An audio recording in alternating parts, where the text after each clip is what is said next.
नमस्कार दोस्तों, आप देख रहे हैं तेजल एजुकेशन और मैं हूं सीआर चौधरी। तेजल एजुकेशन के इस डिजिटल प्लेटफॉर्म पर आप सभी का हार्दिक स्वागत एवं अभिनंदन। स्टूडेंट्स, आज हम बात करने वाले हैं कि मेडिकल कोर्सेज में राजस्थान के स्टूडेंट्स को कौन कौन सी स्कॉलरशिप मिलती है, तो उसके बारे में अपन पूरी डिटेल से बात करेंगे। तो मतलब वो स्कॉलरशिप कितनी मिलती है, कौन कौन उसके लिए एलिजिबल होता है, शैक्षणिक योग्यता क्या चाहिए और कौन कौन से डॉक्यूमेंट चाहिए, किस प्रकार आवेदन कर सकते हैं और कौन कौन से कोर्सेज में वो स्कॉलरशिप मिलती है, मेडिकल कोर्सेज, उनके बारे में बात करेंगे। अगर आपको इस स्कॉलरशिप के बारे में पूरी जानकारी चाहिए तो इस वीडियो को पूरा ध्यान से देखिए, स्टेप बाय स्टेप। मैं इस वीडियो को पूरा बताने के बाद में आपको जो भी जानकारी चाहिए इस स्कॉलरशिप से रिलेटेड वो पूरी समझ में आ जाए, कोई भी डाउट आपके रहने वाला नहीं है। और इस स्कॉलरशिप की मैं सारी प्रोसेस आपको बताऊंगा। कौन कौन से कोर्सेज के लिए बात करेंगे, तो BSc nursing, paramedicals, BPT, B pharma, DMLT, GNM, ANM, D pharmacy और BDS, MSc nursing, MBBS, PG, MBBS, UG, इन सभी कोर्सेज के लिए राजस्थान के स्टूडेंट्स को कौन कौन सी स्कॉलरशिप मिलती है और कौन कौन से स्टूडेंट्स एलिजिबल होते हैं, उनके लिए क्या क्राइटेरिया होते हैं, इस सभी के बारे में अपन बात करेंगे। तो इस वीडियो को पूरा ध्यान से देखिए और वीडियो को देखने के बाद में अगर आपको जानकारी अच्छी लगे तो एक इस वीडियो के लिए लाइक कर देना और चैनल को सब्सक्राइब कर देना। बाकी और अधिक जानकारी चाहिए तो डिस्क्रिप्शन दी गई टेलीग्राम लिंक से ज्वाइन हो जाना। शुरुआत करते हैं। सबसे पहले इस स्कॉलरशिप के लिए आवेदन कौन कौन कर सकता है, तो स्टूडेंट्स मैं बात करूं, इस स्कॉलरशिप के लिए एलिजिबल स्टूडेंट्स होंगे वो स्टूडेंट्स एलिजिबल होंगे जिनकी कैटेगरी एससी, एसटी और इसके अलावा ओबीसी, बीपीएल। ठीक है, जिनकी कैटेगरी ओबीसी और ओबीसी में बीपीएल हो तो वो आवेदन कर सकते। इसके अलावा एमबीसी कैटेगरी, एमबीसी के अलावा मैं बात करूं जो अनाथ हो, अनाथ बच्चे इसके लिए आवेदन कर सकते हैं। मेडिकल कोर्सेज कर रहे हो, जैसे किसी के मम्मी नहीं हो, किसी के पापा नहीं हो तो वो कर सकते हैं।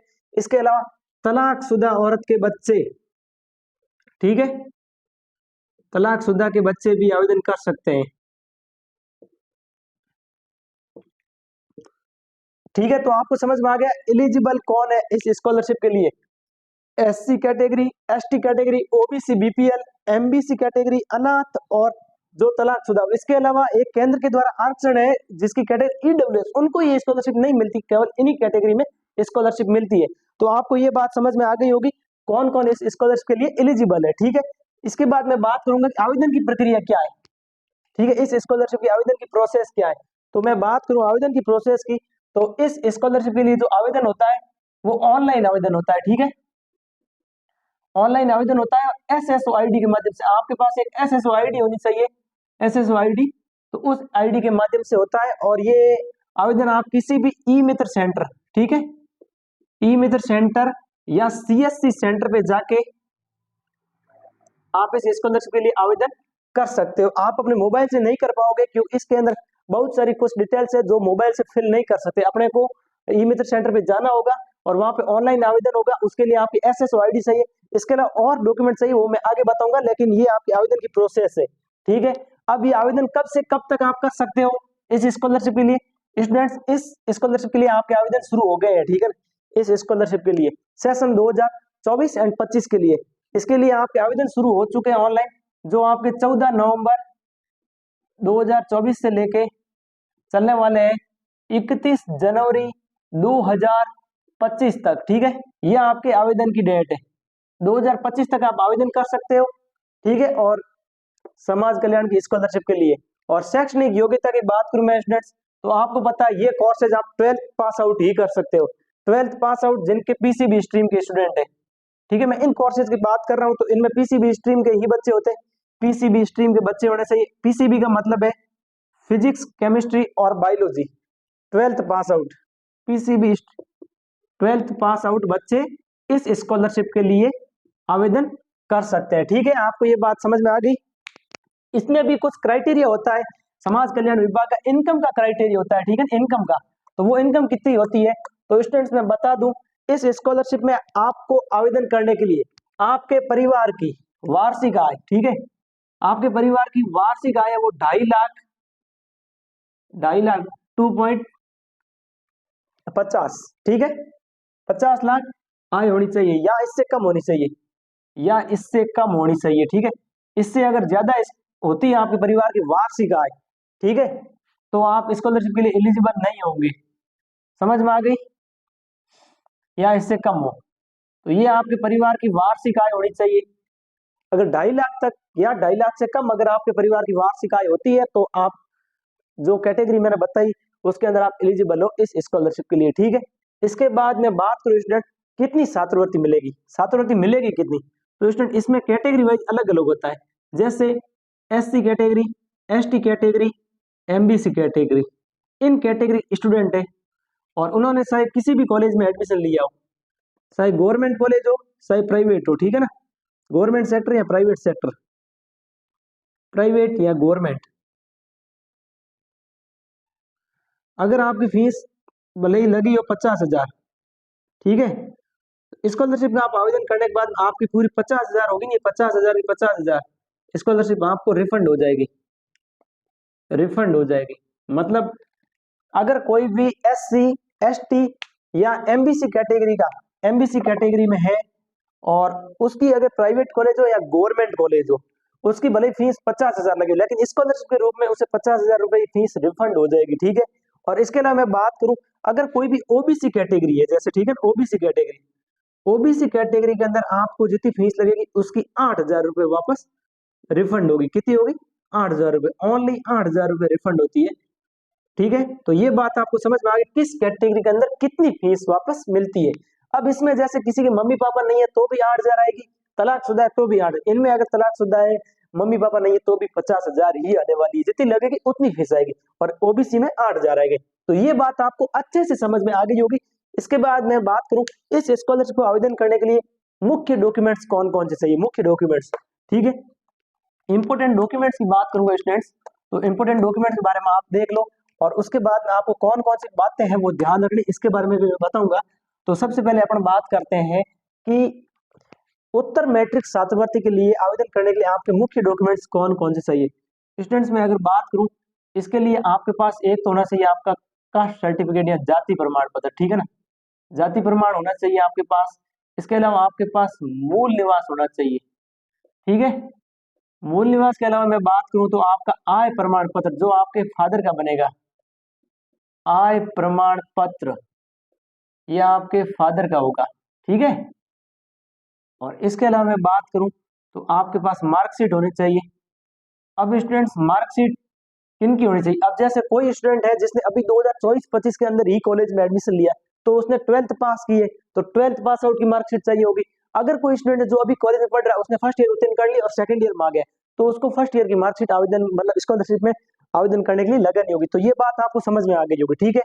और कुछ कैटेगरी होती है जिनके अंदर मार्कशीट के परसेंटेज भी होते हैं, जैसे मैं बात करूं अगर ओबीसी के अंदर आपको स्कॉलरशिप लेनी है तो आपके कम से कम 60% होने भी जरूरी है। बाकी कैटेगरी में कोई जरूरी नहीं, लेकिन ओबीसी के अंदर आपके 60% होने जरूरी है, तभी आपकी स्कॉलरशिप आएगी। जैसे आपने 12 60% से ज्यादा परसेंट उत्तीर्ण किए तो ही आएगा, और उसके बाद फर्स्ट ईयर भी आपकी 60% से ज्यादा होने चाहिए तभी। इसके अलावा मैं बात करूं मार्कशीट बाद में आपको आपका आधार कार्ड चाहिए होगा, आधार कार्ड, ठीक है। इसके अलावा जन आधार कार्ड, जन आधार के बाद आपके पास आपकी एसएसओ आईडी होनी चाहिए, ठीक है। और इसके अलावा आपके खुद का जीमेल आईडी होनी चाहिए, जीमेल आईडी, और आपका स्वयं का मोबाइल नंबर होना चाहिए, मोबाइल नंबर। और इसके अलावा आपके पास आपका खुद का बैंक अकाउंट होना चाहिए, बैंक अकाउंट। ये बात है, ये आपके इंपॉर्टेंट डॉक्यूमेंट्स है अगर आप स्कॉलरशिप के लिए आवेदन करते हो तो ये डॉक्यूमेंट चाहिए। और इसके अलावा स्टूडेंट एक डॉक्यूमेंट चाहिए आपको कॉलेज की फीस की रिसिप्ट, जो भी कॉलेज आपको मिला हुआ है उसकी कॉलेज फीस की रिसिप्ट आपको जरूर वहां जमा करवानी होगी, ये भी आपकी स्कैन होगी वहां पे, ठीक है स्टूडेंट। ये डॉक्यूमेंट्स आपको आवेदन करने के लिए अभी और कुछ प्रोसेस है जो मैं आपको बताने वाला हूँ, वो कौन सी प्रोसेस है तो उससे पहले आप इसका एक बार स्क्रीनशॉट ले लो। अब मैं आगे बात करूं स्टूडेंट्स कुछ मुख्य बातें हैं जो आपको बहुत जरूरी है ध्यान रखनी, ठीक है। अब स्टूडेंट्स मैं बात करूंगा कि आपके ये जितने भी डॉक्यूमेंट्स हैं, ठीक है ना, ये मैंने आपको जो भी बताया ना, मार्कशीट, आय प्रमाण पत्र, जाति प्रमाण पत्र, कास्ट सर्टिफिकेट, मूल निवास, मार्कशीट, आधार कार्ड, ये सारे, ठीक है। ठीक है स्टूडेंट्स, देखो कुछ मुख्य बातें कौन सी है, तो मुख्य बातों में बात करूं स्टूडेंट्स, पहली बात तो ये है स्टूडेंट्स, आपके सभी डॉक्यूमेंट्स है ना,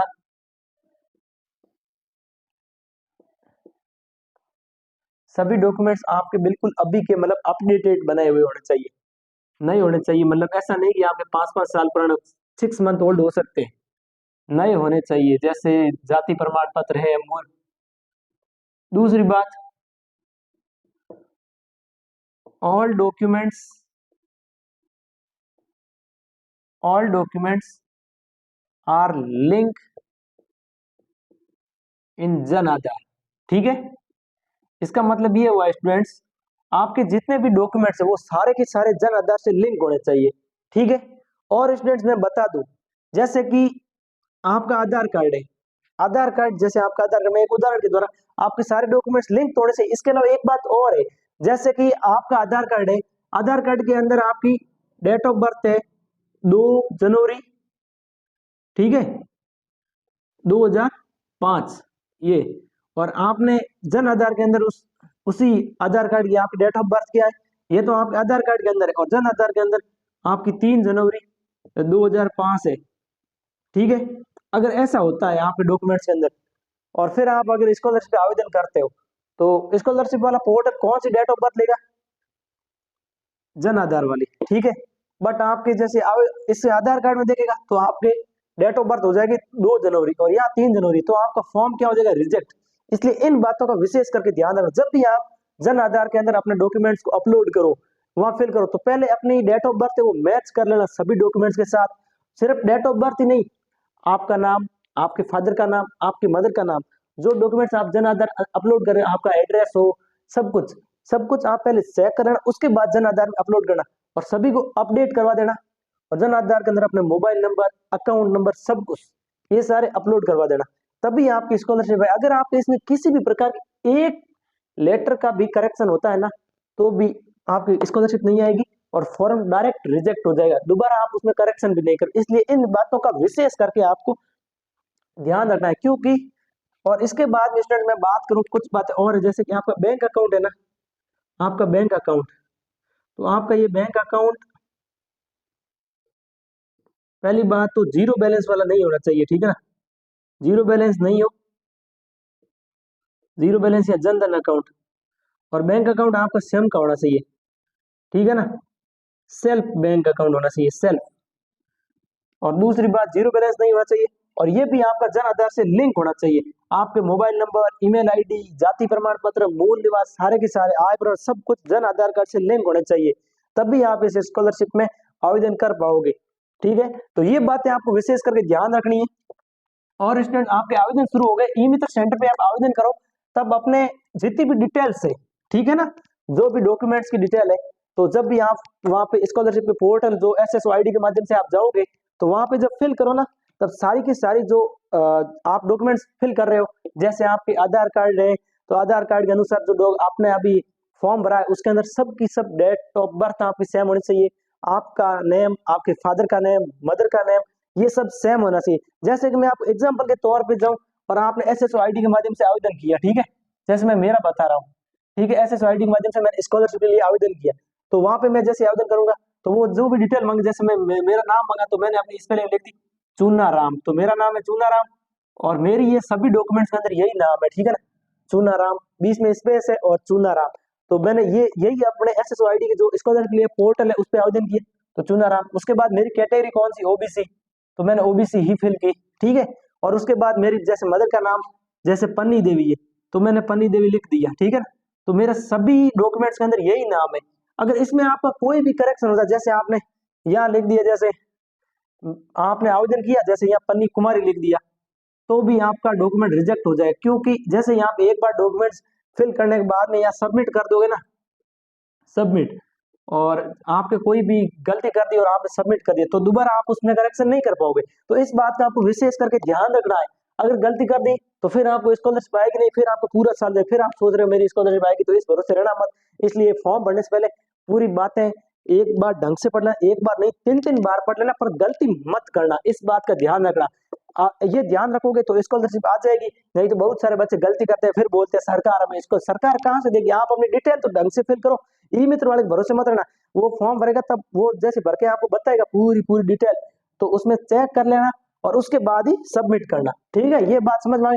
अगर जानकारी अच्छी लगी हो तो वीडियो को अपने लाइक कर दो और चैनल को सब्सक्राइब कर दो, इससे हमें बहुत मोटिवेशन मिलता है। एक लाइक और एक सब्सक्राइब से आपका क्या जाता है। और अपने दोस्तों के साथ शेयर करना मत भूलिए और इसी प्रकार तेजल एजुकेशन पे अपना प्यार और सपोर्ट बनाए रखें। हम आपके लिए ऐसी बहुत शानदार शानदार जानकारी हमेशा लाते रहेंगे और जैसे जैसे आपका प्यार बढ़ेगा वैसे वैसे आपको ये जानकारी और भी बेहतरीन आएगी। और इसके अलावा आपको जो नोटिफिकेशन चाहिए ऑफिशियल जो अभी स्कॉलरशिप के लिए, तो वो अपने तेजल एजुकेशन के टेलीग्राम ग्रुप के अंदर अपलोड कर दिया गया है। तो डिस्क्रिप्शन दी गई लिंक से अभी ज्वाइन करो टेलीग्राम ग्रुप को और वहां पे आपको पल पल की अपडेट मिलेगी। इसके अलावा तेजल एजुकेशन जल्द ही आपके लिए शुरू करने जा रहा है बीएससी नर्सिंग स्टूडेंट के लिए क्लासेज 1 दिसंबर से, तो उनमें जुड़े जरूर और अपने दोस्तों को भी जरूर जोड़े। और वो क्लासेज आपकी मिलने वाली है बिल्कुल free, BSc nursing first semester की सभी सब्जेक्ट की, और उनके नोट्स मिलेंगे वो अपने तेजल एजुकेशन के टेलीग्राम ग्रुप पे।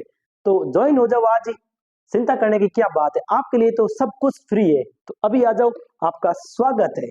इसी के साथ मैं आज का कंटेंट समाप्त करूंगा, लेकिन बने रहिए तेजल एजुकेशन के साथ। तब तक मैं अपनी वाणी को विराम देता हूं, कल फिर मिलेंगे एक नए कंटेंट साथ। तब तक अलविदा, जय हिंद, जय भारत, थैंक यू।